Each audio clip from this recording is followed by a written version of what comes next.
What's going on, guys? Welcome to the Movement Mindset powered by Station Athletics. I'm Chris Hardenberg here with Joe Pasalacqua, episode number 16. Whoa. And today we're going to be talking about how to listen to your body and adjust in a class setting. So how do I adjust the class workout to modify based on how I'm feeling for the day? So this is something where, if you've been around fitness long enough, you've had situations where maybe you come into the gym not feeling great, right? Oh, we know that all too well. Yeah. And I mean, there's being sore, right? But it's more than just like being sore. No, it's okay. You get beaten up. Like I was literally walking around, I'm like, man, I'm fucking sore from yesterday's workout, right? Because of the pulling and everything else that we did. But there's a difference from that being physically exhausted, being like that the issue. Maybe you didn't sleep well, or you have achy joints from, maybe you're running too much, or or you're not eating right. There's so many variables that go into that, which we'll kind of touch on. Yeah.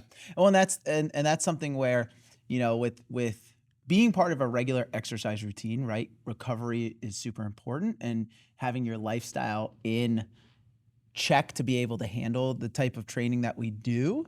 But just like anybody, like if you're a weekend warrior playing pickup basketball, if you don't stretch right, like you could pull a hammy, right? And so with us, it's like we warm up correctly, but if your lifestyle out of the gym is a little off, you could pop up with issues that you want to make sure you're working around when you come into class. Yeah, the conversation's just not, oh, I'm sore from classes and I'm going to make adjustments based on those movements, right? Like that's, okay, you got a nagging knee issue or you have a hip problem forever. Like, yeah, the staff is going to alter that movement for you, but that's also why we have different levels, right? We have our scaled options, which can be scalable based on down to a ring row to muscle ups or whatever, depending on the location you're at, right?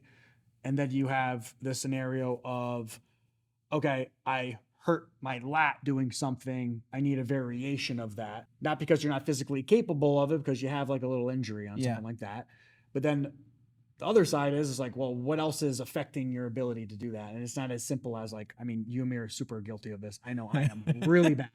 Like, oh, I got to go work out. My body hurts. I'm just going to eat ibuprofen.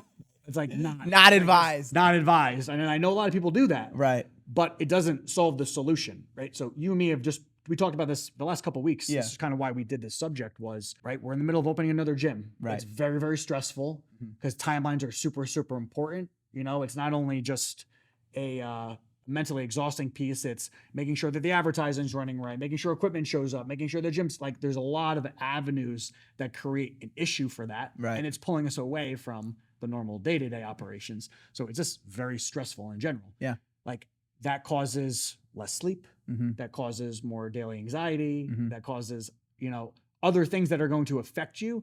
So sometimes it's like, I don't want to go do that workout is not the answer, right? What we've been doing is, okay, we have this workout. Like I did this last week with you. My knees were bothering me. Yeah. I just didn't squat. Yeah. And I did the class workout and I didn't do the highest level weight, right? I just did the workout to do the workout. Yeah. And I think that's, most people, when they hear scaling, right, especially in gyms like ours, most of the time they think like you scale a movement because you can't do the movement, or you scale the movement because you have a pre-existing injury. Like plenty of people come in like, oh, I've had ACL surgery, or I have meniscus issues or back issues, so you don't do those things, right? And so yes, scaling is important in those ways, but like you mentioned, like what about someone who's capable of doing the movements or doesn't have pre-existing injuries, but life is super stressful and they're just shot? Like we've all experienced it where like you come in and you're just exhausted. And so is it a good idea where, yeah, I could deadlift 315 in the workout, right? Just using that as an example.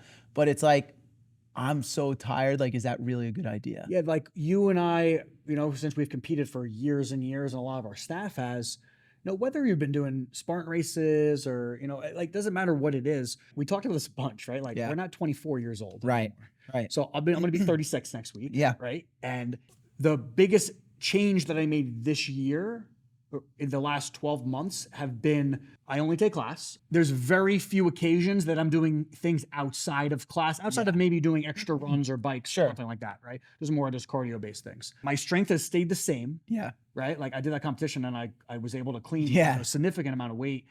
And it's because I'm able to adjust how I feel and actually implying it into the workouts. Yeah. Right. So if I'm just feeling off and the percentage is X, I'm just not going to do it. But that was a personal choice for me. And I find that my biomechanics and my just how I feel physically, it's still like I'm still in a really strong pattern of athleticism and just general fitness. Yeah, and it's an adjustment of like, I mean, I did it in class the other day. Again, you mentioned we're opening Westfield, and it's a lot to handle. And this particular week, this is coming out after the fact, but this particular week, I'm filling in for one of our staff members, and it's like instead of saying I'm just not going to work out, I'm going to work out. But maybe instead of, you know, this 18-minute AMRAP, instead of going it so I'm laying on the ground afterwards, like going at a speed where I'm recovered in 2 minutes so that I can, you know, I got my workout in, I'm staying healthy, I'm You feel building good my afterwards. fitness, feeling good. You're like, I'm and glad I did that and I didn't skip it. right. And then, but I didn't hammer myself and continue to bury myself into the hole. Because what people don't realize is like, It's like the cup. Remember the whole, he's not going to listen to this, but do you remember how Dr. Chris yeah, oh yes. used to have? It was actually a great analogy. The analogy is if you have a cup of your work capacity and you fill the cup at a halfway effort and you continue to stay in that realm, but if your capacity goes above that and you're overfilling it, the cup would overflow to then, by definition, you would get hurt, Right. or you have issues. Well, because most people don't realize that, so exercise is a form of stress. It's good stress, right? But your body doesn't differentiate between good and bad stress. So basically, if I'm stressed at work, I have a newborn baby, like we both know what that feels like when you're sleeping 2 hours at a clip, right? So sleep is really poor. Maybe you're arguing with your spouse, so that's stress on top of it. Work stress, right? And you add all that up, and then you go and hammer a really hard workout without adjusting accordingly. Your body can't handle all of that stress. And then on other days, if you're feeling really good, by all means, like the one day we had front squats, and you were like, I don't know what's going on, but I feel great, and you were like right at the top of your capacity, like.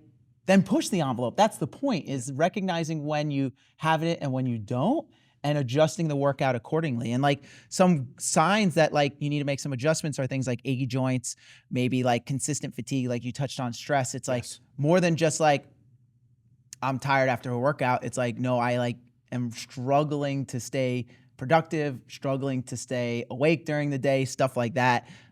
Weights and movements feel harder than normal. I mean, I'm sure I don't, if you've done this long enough or trained really hard, I know I used to make a joke with Brian, like, well, I'd pick up the barbell to get started. And that's how you know. You're like, shit, it's a gauge. It's like such a ridiculous thing. But like when you pick up the men's barbell and you're like, ooh, that's 45 pounds. Yeah. Oh, shit, today's going to be a day. Yeah, yeah. And I used to joke with him, like I'd pick it up, and if it felt light, I'd turn to Brian, I'd be like, oh, I got the 43 bar today. And he'd be like, oh, it's going to be a good day. So like recognizing all those things is super important, and then making sure you adjust accordingly. Or if you do have a little bit of a tweak, like, oh, I have a little, like my shoulder's bothering me, don't be a hero. You know, if we got snatches that day in our CrossFit gyms, adjust the movement. If we got pull-ups or toes to bar in one of our other gyms and your shoulder's a little wonky, adjust the movement. You know, it just leads to damage, and and then really what for us, the reason why that we're talking about this is it leads people into a direction of I can't do this anymore, and it builds in their head as like, oh, this doesn't work for me. I always tweak myself, but all the people, and like I'm talking about, I would say 100% of the time, the people that don't continuously do this, that love this style of exercise, they typically fall off because of not being able to fit it in anymore in a work-life balance, or because they just have never-ending injuries that they just get sick of dealing with. Well, and it's mostly because they haven't taken care of a lot of things we've talked about. I mean, we're guilty of it too. Like when I was competing, it was like, this is kind of bothering me. You do it anyway. You do it anyways. And then what happens usually is it gets worse, and then you got to go see a PT or whatever. And it's like, if I just listened to what my body was saying and adjusted my workouts and like pulled the intensity down, pulled the weights down, and just moved around it, it wouldn't have been an issue. There's nothing wrong with that, the intensity. And that's like, so I would say the biggest thing is if you come to one of our gyms, or if you're a gym owner and you're looking at how to implement something like this properly, right? Our point of view is you check everything that's going on. So it's not just the fitness component, right? If you're beaten up and you're sore, okay, I get that. Sure. But you look at the stress levels of other things that are affecting your day-to-day. because it's all about showing up, but then it's also showing up and then doing things in a smart manner. So, and then as always, guys, just make sure you talk to your coach. I mean, I can't tell you how many times we've had someone be like, oh, I have to cancel. I tweaked my X, Y, or Z. And then the general manager's like, well, Why didn't you say something? when did that happen? Yeah. Oh, weeks ago. I didn't want to say anything. I didn't want to bother the coach. And it's like, no, that's literally our job is when if something pops up or there's a little issue or like we mentioned, like you're just having a really hard day, talk to your coach, talk to your general manager, because then they can adjust your workout plan to make sure you're successful. Scaling is not just scaling movements. It's deciding what you can do to make your exercise more effective. Yes. By looking at all aspects of stress, sleep, injuries, and communication. 100%. So yeah, guys, make sure you listen to your body. If you got anything going on, talk to your coaches. Before we sign off, Brandon is going to make sure this is one of the clips that's cut into our shorts is we want to hear from you. So we want to make sure we're talking about topics that interest you, things you want to learn about. So when Brandon puts this in, comment below on something you want to hear about or DM our main account. We'll make sure we talk about it on a future episode. Thanks, guys. See you at the gym. Peace.